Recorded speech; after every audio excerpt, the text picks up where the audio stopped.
खुलुमबाय बड'लेण्ड आपडेटआव बयखौबो बरायबाय। दिनैनि फार्स्ट आपडेटआनो जाहैबाय दिनै बिटिसि बिसायख'थिनि सान। दिनै 7 डिसेम्बर बिटिसि बिसायख'थिनि सान। दिनै बाक्सा आरो उदालगुरि जिल्लानि गिबि खोन्दोनि बिसायख'थि आरो फैगौ 10 डिसेम्बर बृहस्पतिबार खालि क'क्राझार आरो चिरां जिल्लायाव नैथि खोन्दोनि बिसायख'थि जागोन। मख'नो गोनांदि बिटिसि बिसायख'थिया थांनाय एप्रिल दाननि 4 खालार खालि खुंजानो गोनांमोन, नाथाय गिख्रंथाव कर'ना भाइरासनि थाखाय फावसायनो गोनां जादोंमोन। मोननै जिल्ला बाक्सा आरो उदालगुरिनि गासै बिजाथि आरो भटारफोरनिसिम बड'लेण्ड आपडेटनि जानानै गाहाम हामलायनाय बावहरबाय।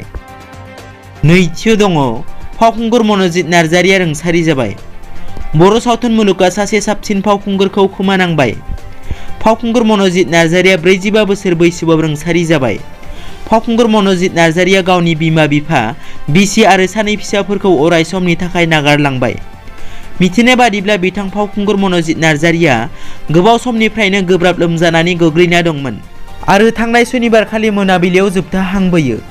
मख'नो गोनांदि बिथां मन'जित नार्जारिया फाथैलाइ बिसिनाय आरो समायना बिबारनि गेसाव देन्था सावथुननि गेजेरजों बांसिन मिथिसार जानो हादोंमोन। बिथांनि रुंसारि जानायखौ लानानै अल बड' आर्टिस्ट एस'सिएशननि बारग' आफादगिरि बिकास बसुमतारी आरो दुलाराय बर' हारिमु आफादनि आफादगिरि जगेश्वर ब्रह्मआ गोथौ दुखु मोननाय फोरमायदों। थामथियाव दङ एमएलए कमल सिंह नार्जारिनि बेरेखा केस होदों। चिरां बिजनियाव बिपिएफनि मेलाव बिजनी बिधान सभानि एमएलए कमल सिंह नार्जारिया बिजेपि एमएलए आंगुरलता देकाखौ देहा फानग्रा होननानै बुंदों।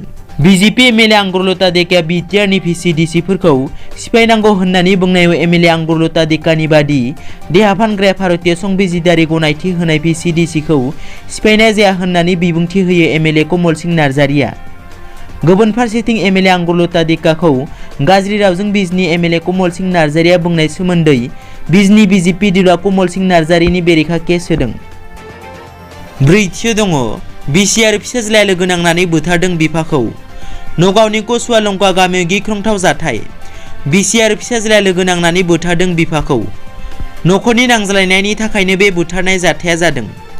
बुथारजानाय सुबुंनि मुङा सुनिल दास। बुथारनायनि उनाव दोनखोमानानै दोनदोंमोन सुनिलनि गोथै सह'खौ। नाथाय गामिनि रायजो राजाफ्रा मोनथिनानै बे जाथायनि बागै पुलिसनाव खौरां हरो। लोगो लोगो पुलिसा फैनानै सुरात लाफैयो आरो सानै फिसाज्ला फारियै देब दास आरो लक्ष्मी दास आरो बिसि गुनेमाय दासखौ हमो। दिनैनि रादाबा एसेनोसै।